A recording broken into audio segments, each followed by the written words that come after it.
Assalamualaikum warahmatullahi wabarakatuh. Halo teman-teman semua. Perkenalkan, nama saya Hesti Oktavia. Saya merupakan mahasiswi PPG Prajabatan Pendidikan Bahasa Inggris Universitas Sriwijaya, gelombang 1 tahun 2022. Dalam kesempatan kali ini, saya akan mempresentasikan tugas ujian tengah semester pada mata kuliah Design Thinking. Pada slide pertama ini, saya akan menjelaskan tentang pengantar yang berisi poin-poin sebagai berikut. Dalam proses pelaksanaan kegiatan Design Thinking, saya dan anggota kelompok lainnya memutuskan untuk melaksanakan wawancara terhadap 4 orang peserta didik di kelas 11 sebagai sampel.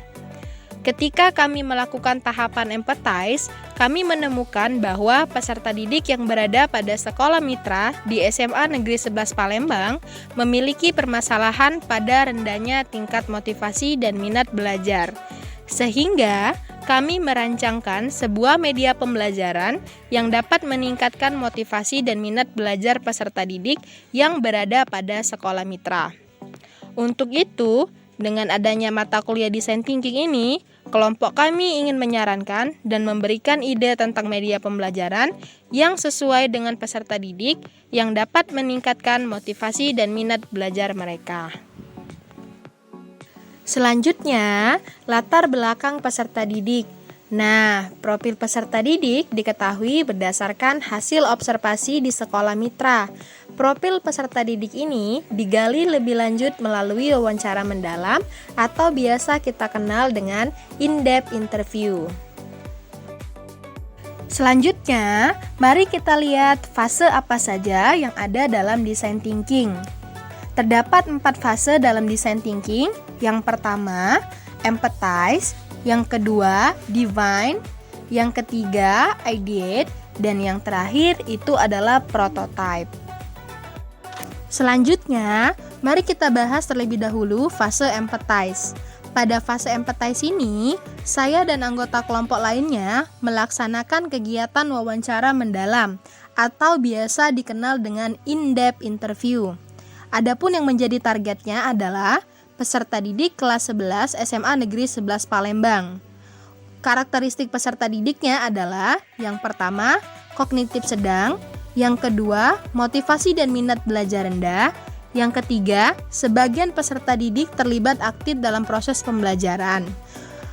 Melalui fase empathize ini, kami menemukan permasalahan. Yang pertama, motivasi belajar rendah. Dan yang kedua, memiliki keterbatasan dalam mengemukakan pendapat di kelas. Fase yang kedua yakni fase divine. Fase divine ini bertujuan untuk merumuskan tujuan perancangan. Pada fase ini, kami merancang media pembelajaran yang sesuai dengan karakteristik peserta didik agar dapat meningkatkan motivasi belajar mereka pada proses belajar bahasa Inggris di dalam kelas. Selanjutnya, fase yang ketiga adalah fase ideate. Fase ideate dalam Design Thinking adalah tentang bagaimana kita mengeksplorasi berbagai alternatif ide sehingga dapat menjadi solusi dari sebuah permasalahan atau kebutuhan. Pada fase ini, terdapat design challenge kelompok kami, yakni bagaimana kita bisa membuat media belajar bahasa Inggris yang sesuai dengan karakteristik dan kebutuhan peserta didik agar peserta didik kelas 11 dapat meningkatkan motivasi dan minat belajar. Adapun langkah-langkah ideasinya, yang pertama, hasilkan ide sebanyak mungkin. Yang kedua, dilakukannya pemungutan suara. Yang ketiga, pengelompokan suara. Dan yang keempat, putusan akhir. Adapun langkah-langkah ideasi yang pertama, yakni hasilkan ide sebanyak mungkin. Terdapat 12 ide yang kelompok kami miliki. Ide pertama menggunakan media Quizizz, ide kedua menggunakan media Kahoot, ide ketiga menggunakan media ClassPoint, ide keempat menggunakan media Canva, ide kelima menggunakan peta konsep, ide keenam menggunakan media flashcard, ide ketujuh menggunakan media YouTube, ide ke-8 menggunakan media board game, ide ke-9 menggunakan card game, ide ke-10 menggunakan Scrabble word, Ide ke-11 menggunakan peta dan globe, dan ide yang ke-12 melakukan outdoor activity. Selanjutnya, langkah ideasi yang kedua yakni pemungutan suara. Setiap anggota kelompok memiliki 6 kuota suara yang terdiri dari 3 kuota suara untuk ide yang dirasa memiliki upaya rendah atau mudah dilakukan yang disimbolkan dengan bentuk hati, dan 3 kuota suara lainnya untuk ide yang dirasa paling berdampak yang disimbolkan dengan bentuk bintang. Setelah dilaksanakan pemungutan suara, maka langkah selanjutnya adalah pengelompokan suara. Berdasarkan hasil pemungutan suara, maka diperoleh hasil sebagai berikut. Ide 1 mendapatkan 6 bintang, ide 8 mendapatkan 3 bintang, ide 7, 9, 10 mendapatkan 2 bintang. Berdasarkan pengelompokan suara tersebut, maka ide 1 mendapatkan bintang terbanyak atau suara terbanyak, sehingga keputusan akhir yang diperoleh adalah ide 1 menggunakan media quizzes.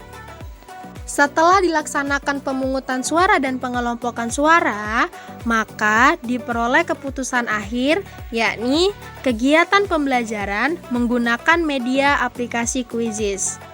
Berikut 4 gambar mengenai tampilan quizzes yang dapat kita lihat bersama-sama di bawah ini. Selanjutnya, mari kita lihat bersama-sama alasan kenapa menggunakan media quizzes. Yang pertama, sederhana tapi menarik. Yang kedua, karena peserta didik lebih cenderung suka menggunakan telepon pintar ketika mempelajari sesuatu. Yang ketiga, tidak banyak alat yang dibutuhkan. Yang keempat, biaya rendah dan banyak manfaat yang diperoleh. Yang kelima, fleksibel atau dapat disesuaikan dengan keadaan. Berikut dokumentasi proses yang dapat dilihat melalui 4 gambar ini. Selanjutnya, mari kita lihat bersama-sama tayangan video mengenai penjelasan prototype. If you don't have any question, Miss Ashley will give you post-test. Okay, so be careful when you answer the post-test. I will send the link to Azriel, and Azriel, again, please drop it to your friends. Okay? Pertanyaannya, but be careful. Just do just do by yourself ya, jangan sendiri ya. Udah masuk semua, 33 ya, 32 ya. Let's go. Siap.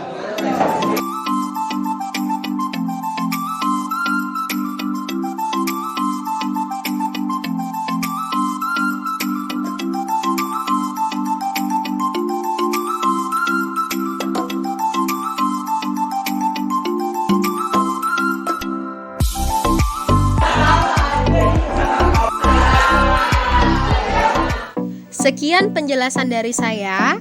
Saya ucapkan terima kasih banyak atas perhatiannya. Wassalamualaikum warahmatullahi wabarakatuh.